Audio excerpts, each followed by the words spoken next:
Hi everyone, in front of me I've got Samsung Galaxy F23 and let me share with you how to show battery percentage on the status bar in this device. So if you want to have this percentage on the status bar, then all you have to do is to find and open the settings.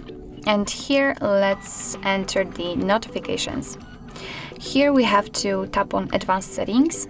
And as you can see on the second position, we've got show battery percentage option, which is in my case, of course, turned on because I've got the exact percentage of the usage of the battery next to the battery icon. But of course, if you've got only the battery indicator, this option should look like it. And then all you have to do is to simply tap. And as you can see, the percentage will immediately appear on the status bar.